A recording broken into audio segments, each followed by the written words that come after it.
Assalamualaikum warahmatullahi wabarakatuh. Nama saya Fadil Hidayat, NPM 2435100809. Di sini saya akan membacakan bab 7, yaitu ada Modern Front Architecture. 1. SPA versus MPA, revolusi navigasi web. Selama 2 dekade awal sejarah web, standar arsitektur yang mendominasi adalah multi-page application. Dalam model tradisional ini, setiap kali kamu mengklik sebuah tautan atau mengirim formulir, browser akan melakukan hard reload. Ini berarti browser membuang seluruh halaman yang sedang kamu lihat, mengirim permintaan baru ke server, menunggu server merakit HTML baru dari awal, mengunduh dan merender ulang seluruh halaman tersebut dari nol. Bayangkan ini seperti kamu sedang menonton TV. Tetapi setiap kali kamu ingin mengganti saluran, kamu harus mematikan TV, menunggu mesinnya dingin, lalu menyalakan kembali. Proses ini sangat boros bandwidth, karena aset yang sama seperti header, sidebar, dan footer harus diunduh berulang kali setiap pindah halaman. Selain itu, pengalaman pengguna menjadi terputus-putus karena adanya layar putih blank screen sesaat di atas perpindahan halaman, yang secara psikologis membuat aplikasi terasa lambat. Sebagai respon terhadap ketidakefisienan ini, lahirlah arsitektur single page application yang dipopulerkan oleh framework seperti AngularJS, React, dan Vue.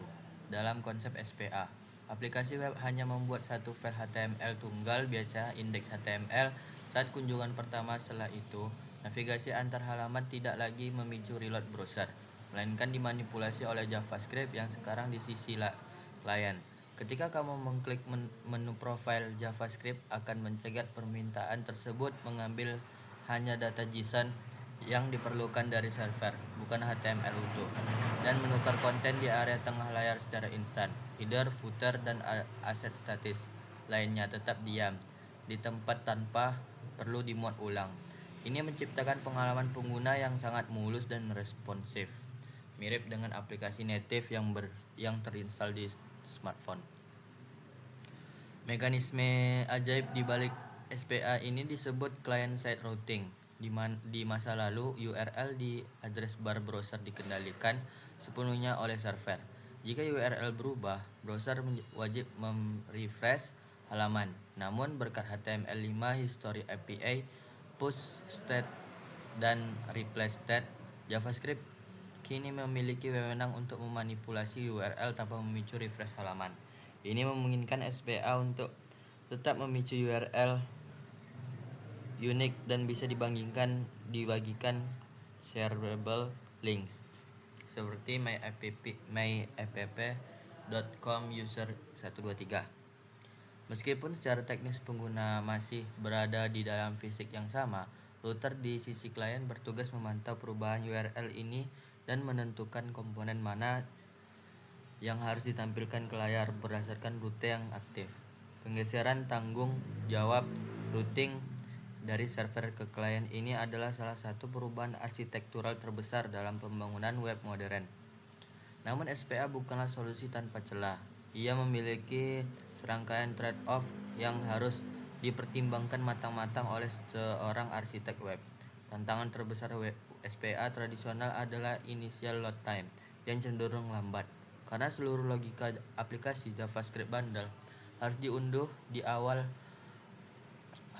sebelum halaman bisa interaktif. Pengguna mungkin harus menatap layar kosong lebih lama dibandingkan MPA atau yang HTML-nya sudah siap saji dari server. Masalah ini sangat terasa pada perangkat low-end atau jaringan internet yang lambat. Selain itu, isu SEO, Search Engine Optimization, sempat menjadi mimpi buruk bagi SPA karena crawler mesin pencari dulunya kesulitan mengindeks konten yang dirender oleh JavaScript. Meskipun kini Googlebot sudah semakin pintar menanganinya.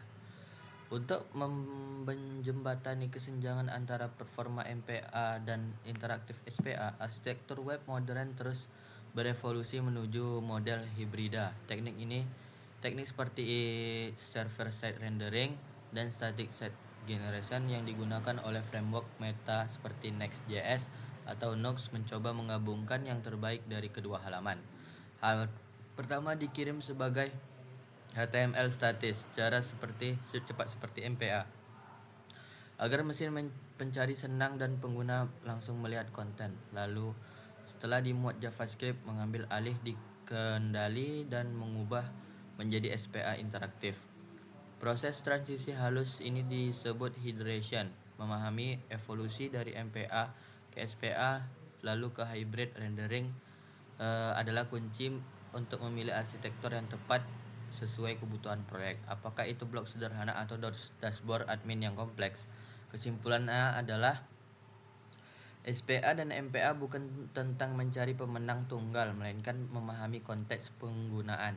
MPA masih sangat relevan untuk situs yang berorientasi konten statis seperti portal berita atau dokumentasi, di mana kesederhanaan dan SEO adalah prioritas utama. Sementara itu, SPA adalah standar mutlak untuk aplikasi yang kaya interaksi high seperti media sosial, alat manajemen proyek, atau aplikasi musik streaming. Sebagai pengembang, kamu tidak hanya boleh ikut-ikutan tren SPA karena terlihat keren. Kamu harus bisa menjustifikasi keputusan arsitekturalmu berdasarkan metrik performa dan pengalaman pengguna yang dicapai. 2. Komponen based arsitektur. Lego untuk web. Jika kita membedah cara developer membangun web di era query 2010 ke bawah, kita akan menemukan pendekatan halaman per halaman. Developer akan menulis file about HTML, contact HTML, dan home HTML secara terpisah, seringkali dengan menyalin tempel copy paste kode navigasi dan footer di setiap file. Jika ada perubahan desain pada tombol utama, developer harus membuka 10 file berbeda dan mengedit satu persatu. Pendekatan ini sangat rapuh, sulit dirawat, dan melanggar prinsip DRY. Komponen based arsitektur hadir untuk mengakhiri kegilaan ini dengan mengubah unit dasar pembangunan web dari halaman menjadi komponen. Dalam filosofi ini, antarmuka pengguna UI dipecah menjadi potongan-potongan kecil mandiri dan dapat digunakan kembali yang disebut komponen. Sebuah tombol adalah komponen, sebuah formulir input adalah komponen, sebuah kartu profil adalah komponen yang mungkin terdiri dari komponen tombol dan gambar. Komponen-komponen kecil ini kemudian disusun dan digabungkan kompos untuk membentuk struktur yang lebih besar dan kompleks, persis seperti menyusun balok. Aspek krusial lain dari arsitektur komponen adalah isolasi atau encapsulation. Setiap komponen ideal bertanggung jawab atas struktur HTML, gaya CSS, dan logikanya. JavaScript sendiri di masa lalu, CSS bersifat global dan sering bocor merusak tampilan elemen lain. Tetapi dalam arsitektur komponen modern seperti CSS modul atau CSS in JS, gaya sebuah komponen terkunci dapat rapat di dalamnya. Hal ini memungkinkan developer untuk bekerja secara paralel tanpa takut saling menginjak satu kode satu sama lain. Komponen tombol milik tim checkout tidak akan terpengaruh oleh perubahan gaya tombol milik tim login, meskipun nama kelasnya mungkin mirip. Isolasi ini menjadikan kode lebih tangguh dan mudah diuji testable secara satuan.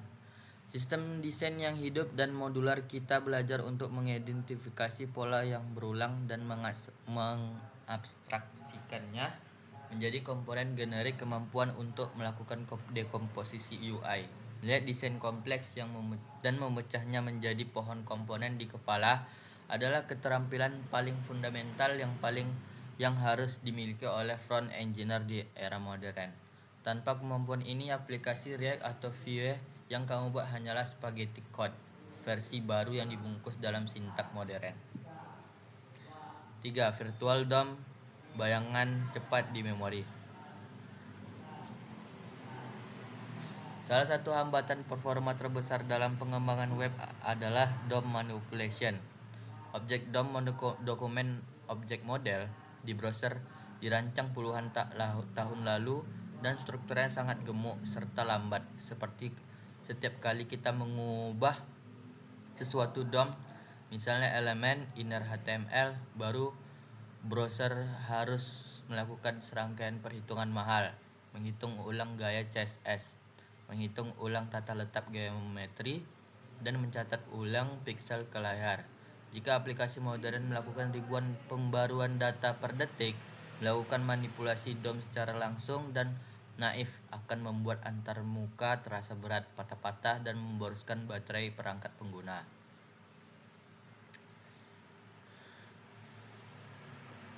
Pemahaman tentang VDOM sangat penting saat melakukan optimasi performa tingkat lanjut. Terkadang kita perlu membantu algoritma di Ving agar bekerja lebih efisien. Misalnya dengan memberikan key props yang unik pada elemen daftar. Tanpa key yang unik, algoritma di Ving bisa bingung dan menghancurkan, membuat ulang elemen yang seharusnya hanya perlu digeser posisinya.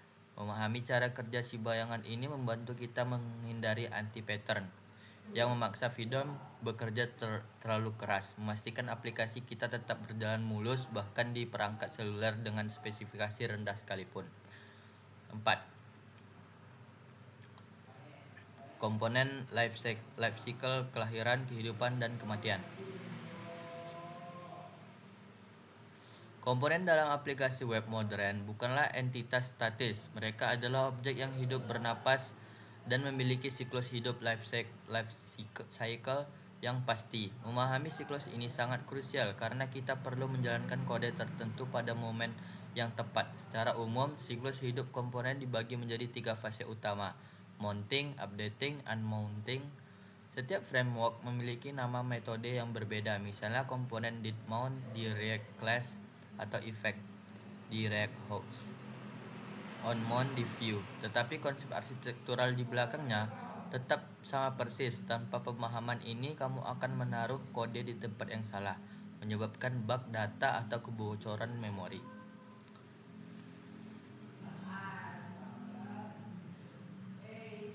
Menguasai komponen life cycle berarti kita memiliki kendali penuh atas waktu. Kita tahu kapan harus meminta data, kapan harus merespon pengguna, dan kapan harus berhenti bekerja. Dalam paradigma React Hooks modern, semua fase ini seringkali digabungkan dalam satu fungsi effect yang elegan, namun membingungkan bagi pemula.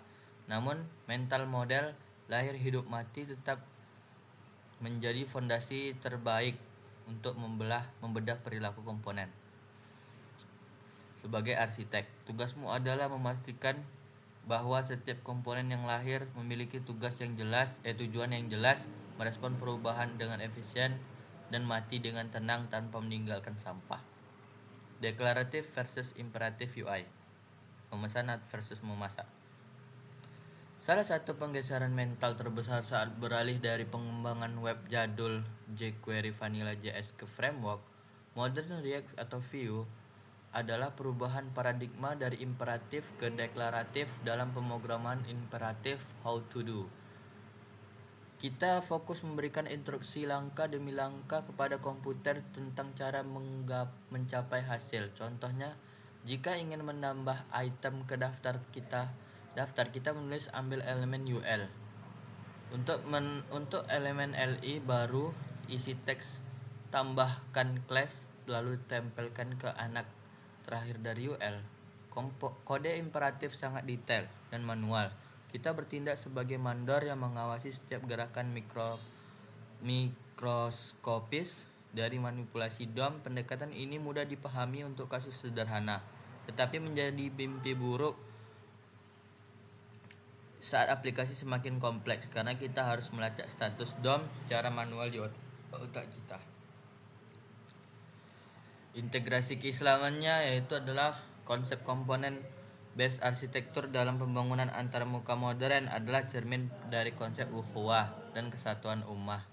Dalam Islam, Rasulullah SAW bersabda, perumpamaan orang-orang mukmin dalam hal saling mencintai, menyayangi, dan mengasihi bagaikan satu tubuh. Dalam React atau Vue, sebuah aplikasi besar dibangun dari komponen-komponen kecil yang berdiri namun saling bekerja sama untuk membentuk satu keputusan fungsi.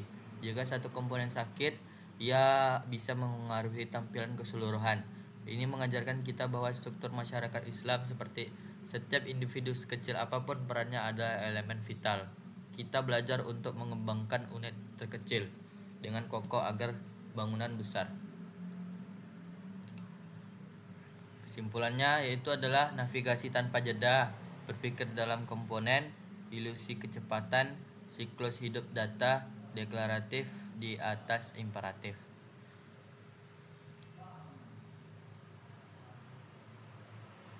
Sekian yang saya bisa sampaikan. Assalamualaikum warahmatullahi wabarakatuh.